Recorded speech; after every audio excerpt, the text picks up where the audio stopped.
दोस्तों आज एक बहुत ही मज़ेदार कहानी आपके लिए लाया हूँ। जैसी संगत वैसी रंगत। एक बार दोस्तों एक गुरु और शिष्य साथ में बैठ कर के ध्यान कर रहे थे। तभी एक शेर के दहाड़ने की आवाज़ आई। उस शिष्य ने वो आवाज़ सुनी और आवाज़ सुन करके तुरंत भाग करके पैर पे चढ़ गया और ये सोचने लगा कि अब गुरु का क्या होगा। शेर आया, गुरु के चरण छुए और चला गया।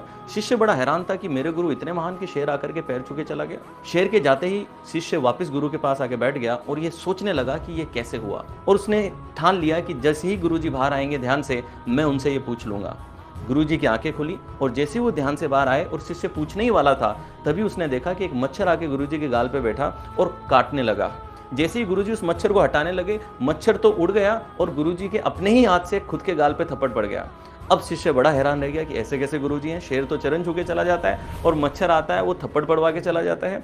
लेकिन फिर भी उसने पूछ लिया, गुरुजी बताएं ये कैसे हुआ। गुरुजी ने कहा सही में जानना चाहता है तो सुन, देख जब शेर आया था तो मैं ध्यान कर रहा था, भगवान की संगत में था, लेकिन जब मच्छर आया मैं तेरी संगत में था।